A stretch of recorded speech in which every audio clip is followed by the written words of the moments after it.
feel free to interrupt me and ask me questions. If there's something that confuses you or something that goes against advice that you've heard, I'd be happy to just reach out, just raise your hand, I'll call and you can talk to me about it. And obviously at the end, you can ask me questions as well, and I'd be happy to talk. The way I see it, this is not just like a lecture, this is much more of an interactive. I ask you questions, and you can ask me questions about it. Okay? All right, so option 5 is military or voluntary, right? A lot of people go into the military. I'm not, it's different strokes for different folks, but that's also a viable option. Volunteering is often overlooked. I know, I think the classic thing about volunteering, so you don't get paid, but you do get something else, right? You get to make a difference in life to a lot of people, and you get important skills. I had plenty of friends who volunteered and then found a job because they volunteered. The person that was overseeing the volunteering organization or a donor came over, that person said, hey, you're really good at this job. Why don't you come over to my company and I'll pay you money to do this job, exact same job. And that's a great way to do it too. So a lot of different options. Okay, then option 6 is on-the-job training. And I think this is probably the biggest way of training for most people. A lot of things I've learned are a direct result of having a job, right? So having a job and building those skills, like how do you deal with a boss, right? How do you work with teammates? And what are they talking about? How do I get a bonus? Like all those things are real skills that you can learn by going and doing that. So on-the-job training and off-the-job training. I mean, how many? I spend a lot of time on YouTube. I hate to admit it, but I do. How many people spend a lot of time on YouTube? Yeah. Now, I'm not saying that spending time on YouTube is a bad thing, but what are you spending your time on? Like for me, I watch a lot of documentaries and informational videos and how-tos and how does the sun, gravitational waves and all kinds of things, right? Because I just like learning about things, right? That's a great way to learn. It just is. I mean, YouTube is a great way to learn. Like you're in front of a video, and the video is well made, it's engaging, and it teaches you stuff. And that's perfectly legitimate. Right? Learning is not I have to go to college and learn. Learning happens all the time, right? When you see somebody else make a mistake, you learn from them. And you go online and you look at an article, you read a news site, whatever. You're learning at that time, right? So learning is a constant process, and it always feeds back. Right? The best example I give is I was actually in my job and I was trying to figure out, well, how do I solve this problem? It was like some big, you were losing a lot of money and I wasn't sure what to do. But then I was thinking, I watched a video on how transformers work. And it was just the most random connection in the world. And I was like, oh, I know how transformers work. And this is very similar to that process. And it turns out it was basically the same. Basically, the way I solved it was that there's a conversion, right? So without getting too technical, there's a conversion. And if I apply that conversion, we can stop losing money. And that's something I didn't learn in college. I didn't learn that on the job. I learned it by watching some YouTube video. So it's funny how it's not linear. It's not point A to point B. It's like a field of things you can learn. Okay, so let me talk a little bit and shift gears, right? So I talked about all the ways you can go and get skills, right, and get a good job. But unless you're Bill Gates or you have really wealthy parents, you probably don't have a lot of money lying around. Would that be safe to say, right? Because I didn't, and a lot of people have to take loans, right? One thing to watch out for, and you're going to hear about this on the news. A lot of people have taken out loans without realizing what that means. They've got to pay it back. Student loans. Believe it or not, you can never declare bankruptcy. You can never get rid of them, right? So once you have them, you've got to pay them off, right? You can get them forgiven, you can pay them over 20 years, but you got to pay them in some way or another, and it's a big deal, right? So when you take on student loans, make sure that it matches the education you're getting and the salary you're getting. There's got to be a link. So link, before I give you kind of a punchline, I want to list some salaries here, and I'll let you just think about it.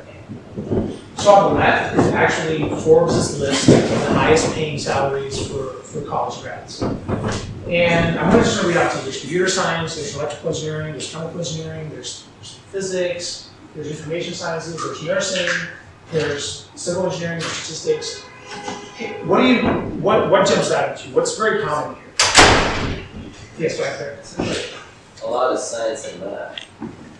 Correct. And you said something too? A lot of engineering, right? And there's a very simple reason for this, because a lot of people don't go into these fields, right? It's hard, but that's okay, you learn. You go in there and there's a class, you put in the time and the effort, but the rewards are very high, right? Like, heck, I remember back when I was starting school, it was like $50-something thousand for a chemical engineer, and it's gone up so much, right? And today, computer science degrees and computer-related fields are very high paying. So think about how do you want to position yourself, right? I mean, computer science is mostly just logic and like actual being able to code. It's not like math per se or science per se. It's kind of a mix. So think about those kind of things. And these are college degrees, right? 4-year college degrees. But I want to flip it around, right? I also want to put it up there non-4-year majors, or not majors, but non-4-year professional salaries. So for example, I actually was able to find this online. An Uber driver, just the average Uber driver across the nation, makes $30,000 a year. It's not, that's nothing to laugh at, right? That's meaningful. And it can depend. If you're driving in a big city, you can make a lot more money, right? You can do accommodations, and that's a full-time thing. An electrician, if you're starting out, can make somewhere between $30,000 and $40,000. And remember the person I mentioned earlier, dental hygienist, that clean your teeth? They're often making a very good salary because it's a very specific packaging stuff. And if they screw up, your teeth might fall out, and that'd be kind of bad. So all these things here, they don't require 4-year degrees, yet they pay very similarly, right? Not direct one-to-one, because these are like the best paying. But these are examples where there's a need, there's a demand, right? So it's just thinking about how you want to position yourself. So there's a big takeaway. Like all these salaries, all these numbers floating around, you can get an idea of what you're good at, what you want to do, and kind of match that. There's one thing you must get right. There's nothing else that you learn in this workshop. Please do this, which is, this is the super important rule.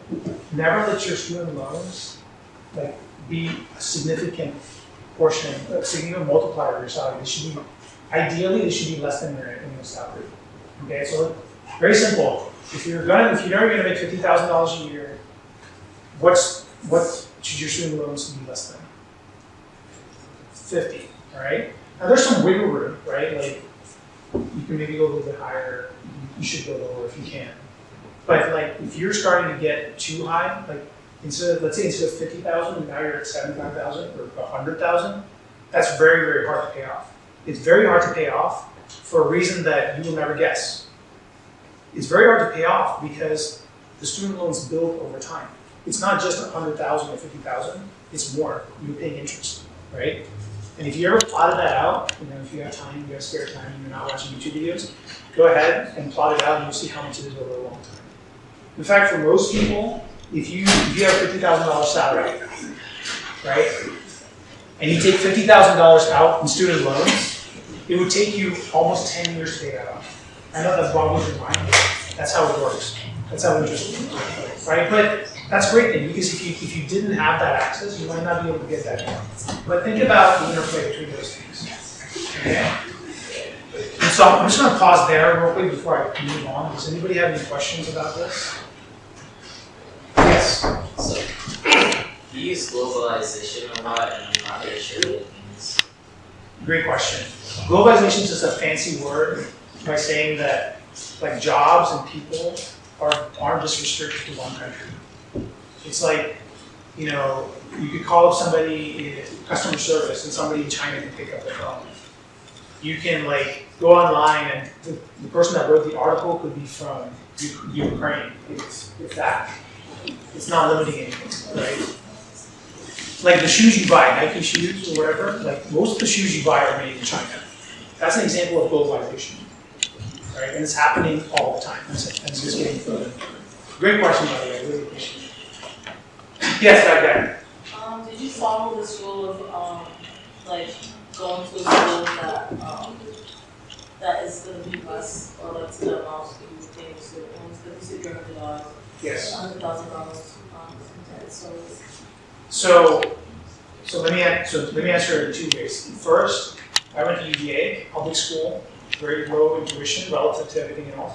I actually turned down Cornell to go to UVA. because Cornell I thought was way too expensive. And I thought I could get a similar quality education at UVA, and I turned down Cornell. My mom was super upset. She's like, why would you turn down Ivy League? And I was thinking to myself, there's a lot of benefits for me going to UVA, and I don't want to be taking. I remember like UVA was I think like $8,000 a year, and Cornell was like $40,000 a year. That's a big difference, like $32,000 a year is a big difference, right? Like I don't know how much does like a cup of coffee cost now? $5, like. How many cup of coffee can you have for $32,000? A lot of, you pay rent for several years. Like, it's a lot of money you're giving up, right? Sorry, you were going to say something? You say something. 15.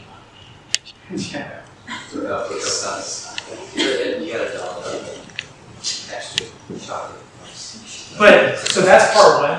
And part two, most of my loans I got after going to business school. So that campus across the river is very expensive. And they told me, hey, it's like you got to take out all the loans. But again, I did the same process. I looked at it and said, what kind of salary would I make coming out of business school if I do well, right?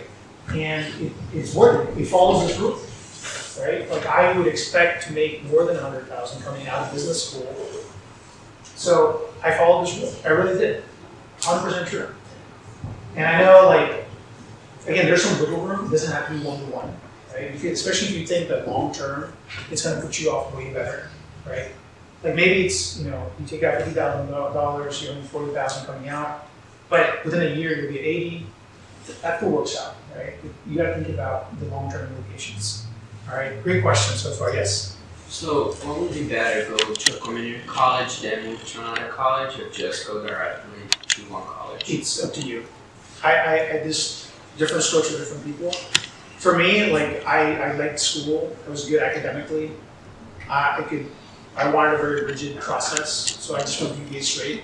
But I met plenty of people who were good friends of mine who went to community college, right? And once they really got an understanding of how it all worked, and they got the kind of basic education out of the way, the first year or two out of the way, then they transferred into college, like they transferred into UVA, right? And oftentimes, I remember there are community colleges that do have transfer agreements. Like you do 2 years, you do really well, we'll transfer you over to the full-time college. So that's